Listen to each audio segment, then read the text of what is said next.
रसूख उनका उत्तर प्रदेश में दिखाई पड़ता है, तो सवाल फिर यही उठ के आ जाता है कि आखिर 5-6 साल से बहन जी इस तरह से सिर्फ जो है सोशल मीडिया के जरिए यहाँ वोटों की राजनीति हो रही है, तो क्या आप नहीं कर रही हैं? और अगर नहीं कर रही हैं तो आप क्यों उनके हक की आवाज नहीं बन रही हैं? आपको तो मसीहा। बसपा सुप्रीमो मायावती लगातार विपक्ष पर हमला कर रही है और एक ही बात बार बार दोहरा रही है कि राजनीति के लिए, वोट के लिए दलितों का इस्तेमाल ये विपक्ष की पार्टियां कर रही हैं।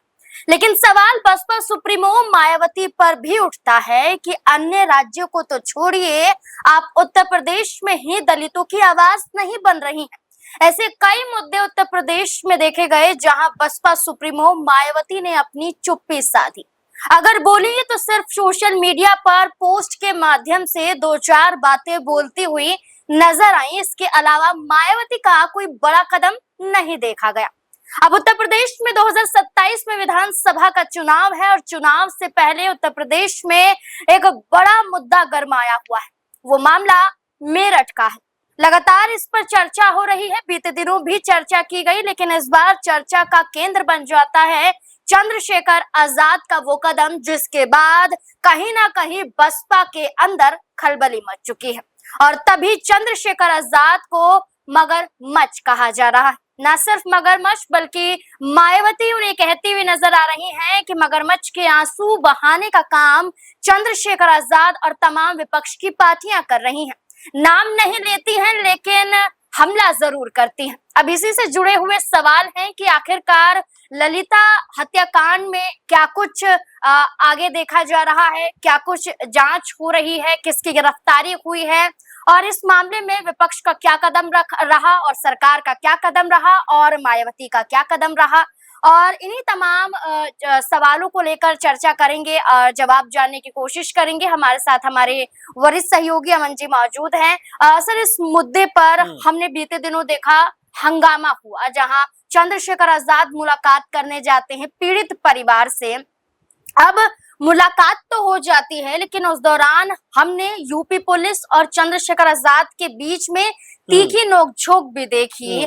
पुलिस का ऐसा रवैया और चंद्रशेखर आजाद का जवाब क्या बताता है कि उत्तर प्रदेश में कानून व्यवस्था पर जो सवाल खड़े किए जाते हैं, वो सवाल खड़े करना कोई गलत नहीं है। देखिए, आजाद लगातार इस बात को लेकर जाने जाते हैं कि वो दलितों का दुख दर्द तुरंत जो बांटते हुए दिखाई पड़ते हैं। जहां भी इस तरह का मामला होता है वो या उनकी टीम पहुंच जाती है। इसीलिए आप देखेंगे कि आजाद जो है वो खासकर दलित समुदाय के जो युवा हैं उनके बीच में काफी लोकप्रिय होते चले जा रहे हैं। आप देखेंगे कि जब ये पूरा जो है मामला सामने आता है, उसके बाद में जो चंद्रशेखर आजाद हैं मेरठ जाना चाहते हैं, लेकिन उनको टोल प्लाजा पे ही रोक दिया जाता है। टोल पे ही उनको जो एक तरीके से पुलिस ने रोक कर कहा कि भाई आप आगे नहीं जा सकते, अगर आप आगे जाएंगे तो माहौल खराब होता हुआ दिखाई पड़ेगा। लेकिन आजाद ये कहते हुए नजर आए कि आखिर जो पुलिस वालों की और जो बड़े ओहदे पर बैठे जो अधिकारी हैं उनकी भाषा शैली किस तरह की है। वो ये कहते हैं कि ये सड़क आपके बाप की है। उसी बात को लेकर आजाद यहाँ पर कहते हैं कि ये आपके बाप की सड़क है क्या? ये जनता के गरीब पैसे की कमाई है, उसकी बनाई हुई सड़क है और आप ऐसी भाषा का इस्तेमाल कैसे कर सकते हैं? इस तरह की बातें आजाद वहां पर कहते हुए नजर आए। आजाद ये भी कहते हुए नजर आए कि हमारे ही बच्चों पे, हमारे ही कह सकते समुदाय के लोगों पे, चाहे दलित हो, चाहे मुस्लिम हो, चाहे आदिवासी हो, उनके ऊपर लगातार जो है इस तरह की वारदात सामने आती है कि या तो उनकी बेटियां गायब हो जाती हैं या उनके युवाओं की हत्याएं हो जाती हैं। लेकिन पुलिस जो है वो लीपापोती करते हुए दिखाई पड़ती है। वो सीएम योगी पे भी निशाना साधते हुए दिखाई पड़ते हैं कि उनसे तो अब हम उम्मीद हार चुके हैं कि वो दलितों को लिए कोई पहल नहीं करने वाले। अब इस तरह की बातें आजाद रखते हुए दिखाई पड़ते हैं, जहां पर ऐसा लगता है कि वो जो दलित समुदाय है उनकी आवाज बनना चाहते हैं। वो जो दलितों की आवाज चंद्रशेखर आजाद दिखाई दिया जा रहा है कि बन रहे हैं। और बीते दिनों अखिलेश यादव को भी देखा गया कि वो भी चंद्रशेखर आजाद की तरह दलितों के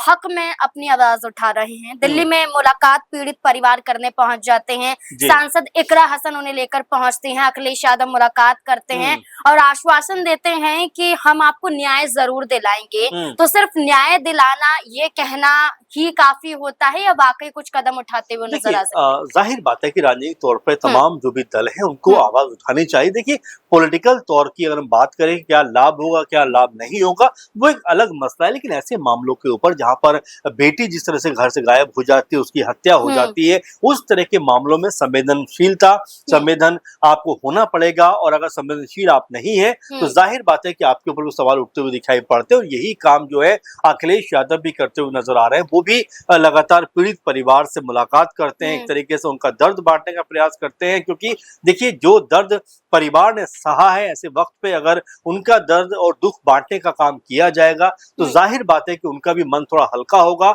और जो वो न्याय की मांग करते हैं, जो भी वो डिमांड करते हैं या जो भी उनका मकसद रहता है इस पूरे मामले को लेकर, वो भी कहीं ना कहीं हल होता हुआ दिखाई पड़ता है। लेकिन जब आप मुंह मोड़ लेते हो, आप देखेंगे जिस तरीके से यहाँ पर मायावती जी जो कहा जाता है कि दलितों की सबसे बड़ी लीडर रही है, और इसमें कोई दो राय भी नहीं है कि मौजूदा वक्त में दलितों की सबसे बड़ी वो नेता के रूप में देखी जाती है। खुद आजाद भी ये बात कहते हुए नजर आते हैं कि बहन जी जो है वो दलितों के मसीहा हैं। उन्होंने जितना काम किया है, जितनी आवाज बुलंद की है, उतना करने के लिए एक जो है उम्र चाहिए, अनुभव चाहिए, तो वही दौर मसीहा चाहिए। आगे क्यों नहीं आता है? देखिए वही सवाल बार बार रहकर उठ के सामने आता है कि जब इतना कुछ मायावती जी ने किया है, 3 से 4 बार मुख्यमंत्री रही हैं और इतना बड़ा रसूख उनका उत्तर प्रदेश में दिखाई पड़ता है, तो सवाल फिर यही उठ के आ जाता है कि आखिर 5-6 साल से बहन जी इस तरह से सिर्फ जो है सोशल मीडिया के जरिए ही राजनीति क्यों करती नजर अच्छा आती है। सर, ये जो आप कह रहे हैं इस बात को आगे रखिएगा, लेकिन इस बीच में ये जोड़ना जरूरी हो जाता है कि चंद्रशेखर आजाद ने भी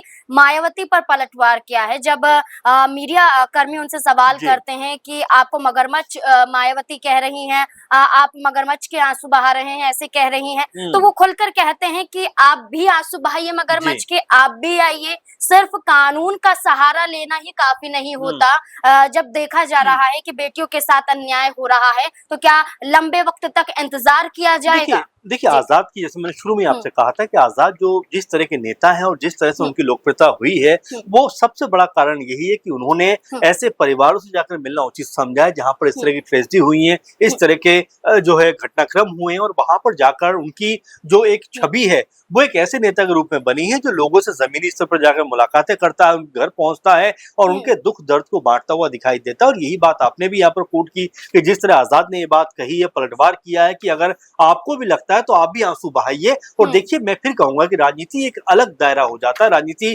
करने के और बहुत सारे माध्यम तरीके हो सकते हैं, लेकिन यहाँ पर एक बहन बेटी अगर किसी परिवार की 20-21 साल की अगर युवती की हत्या होती है तो बिल्कुल ये बहुत बड़ा सवाल है कानून व्यवस्था पे भी और तमाम तरह से कि आखिर इस तरह की हिम्मत किसी कैसे हो जाती है कि किसी की कोई हत्या कर देता है। और इसमें सरकार के ऊपर भी सवाल उठते हुए दिखाई पड़ते हैं, लेकिन मायावती जी बजाय सरकार पर सवाल उठाने के वो आजाद के ऊपर सवाल उठा रही है, जो अपने आप में कई तरह के सवाल भी खड़े करता है कि क्या वाकई में मायावती जी, जिनको ये भी कहा जाता है कि क्या वो बीजेपी की बी टीम बनकर काम करेगी, कई दफा उनके बारे में ये बात निकलकर सामने आई है। और अगर हम देखें तो उत्तर प्रदेश की एक समय सबसे मजबूत लीडर वो रहा हुआ करती थी, लेकिन अगर इस वक्त हम देखें तो महज उनका एक विधायक नजर आता है, सांसद तो न सिर्फ उत्तर प्रदेश में बल्कि पूरे देश में उनका एक भी सांसद नहीं है। तो अब उनको सोचने की जरूरत है कि पार्टी को किस दिशा और दशा में लेकर जाना है। अगर इसी तरह की राजनीति करती रही, इसी तरह की बयानबाजी करती रही, तो आने वाले चुनाव में भी उनको कोई बहुत बड़ा फायदा मिलता हुआ नजर नहीं आएगा। बिल्कुल, यहाँ एक बात कही जा सकती है कि जब भी पिछड़े वर्ग पर, दलितों पर अन्याय होता है तो बसपा सुप्रीमो मायावती की कभी भी तस्वीर नहीं आती है कि पीड़ित परिवार से वो मिली हैं, जबकि कभी चंद्रशेखर आजाद दिखाई देते हैं, तो कभी प्रियंका गांधी वाड्रा दिखाई देती हैं, तो कभी राहुल गांधी, तो कभी अखिलेश यादव या फिर भारतीय जनता पार्टी का कोई चेहरा दिखाई दे सकता है। लेकिन मायावती अगर हम हाल फिलहाल की चर्चा करें तो कहीं नजर नहीं आई है। तो अब सवाल यही बनता है कि कब तक, क्या यहाँ वोटों की राजनीति हो रही है तो क्या आप नहीं कर रही हैं?